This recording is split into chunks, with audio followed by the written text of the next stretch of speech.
नमस्कार, मैं सीमा चौधरी राजकीय बालिका इंटर कॉलेज कटरा प्रयागराज की संगीत विषय की शिक्षिका हूँ।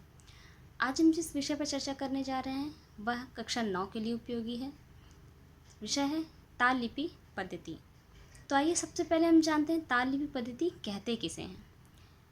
ताल संबंधी बोल जिसके अंतर्गत कायदा, परण, रेला, टुकड़े आदि बोल समूह आते हैं, इनको ही वैज्ञानिक ढंग से लिखने की पद्धति ही ताल लिपि पद्धति कहलाती है। यह प्रत्येक वर्ण का किसी बंदिश के अंतर्गत क्या स्थान है अथवा सम, ताली, खाली आदि किस स्थान पर निश्चित किए गए हैं, यह भी स्पष्ट रूप से दिखलाने के लिए हम ताल लिपि पद्धति का इस्तेमाल करते हैं। अभी तक बहुत सारी ताल लिपि पद्धतियाँ प्रचलित हैं, किंतु उत्तर भारतीय संगीत में मुख्यतः 2 ही ताल लिपि पद्धति प्रचलित है एवं उन्हें ही मान्यता प्राप्त है। पहली है भातखंडे ताल लिपि पद्धति तथा दूसरी है विष्णु दिगंबर ताल लिपि पद्धति। भातखंडे ताल लिपि पद्धति के निर्माता पंडित विष्णु नारायण भातखंडे जी हैं तथा विष्णु दिगंबर ताल लिपि पद्धति के निर्माता पंडित विष्णु दिगंबर पलुस्कर जी हैं। तो आइए सबसे पहले हम बात करते हैं पंडित भातखंडे ताल लिपि पद्धति के बारे में। भातखंडे ताल लिपि पद्धति आसान है तथा जब जो शिक्षार्थी इसे प्रारंभ करते हैं उनके लिए ये सुविधाजनक है। इसमें एक मात्रा के लिए स्वतंत्र वर्ण के लिए कोई चिन्ह नहीं होता है। जैसे हमें धा, धिन, धिन, धा 4 वर्ण लिखने हैं तो हम इसे अलग अलग करके स्वतंत्र रूप से लिख सकते हैं। इसके लिए किसी चिन्ह की आवश्यकता नहीं होती है। यदि एक मात्रा के अंतर्गत हमें कई वर्ण लिखने हैं तो उन्हें अर्धचंद्राकार रेखा से बांध देते हैं। वैसे भातखंडे ताल लिपि पद्धति में चिन्ह का कोई विशेष महत्व नहीं है। यहाँ पे सम के लिए क्रॉस का चिन्ह होता है, खाली के लिए शून्य का तथा ताली के लिए प्रत्येक ताली पर मात्राओं की संख्या लिख दी जाती है, जो इस प्रकार है।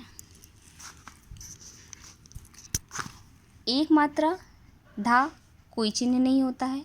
एक मात्रा में एक से अधिक वर्ण के लिए धा, धिन, धिन, धा अगर हैं तो इसको हम अर्धचंद्राकार रेखा से बांध देते हैं।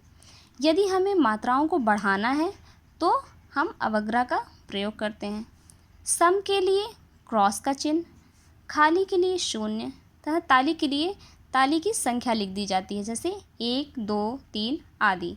इसमें विभाग के लिए एक खड़ी लाइन का इस्तेमाल किया जाता है। भातखंडे ताल लिपि पद्धति में किसी ताल को लिखकर देखते हैं। तो आइए हम सबसे पहले एक झप ताल को ताल लिपि पद्धति में लिखकर देखते हैं। झप ताल के बोल हैं धी, ना, धी, धी, ना, ती, ना, धी, धी, ना। ये 10 मात्रा की ताल है।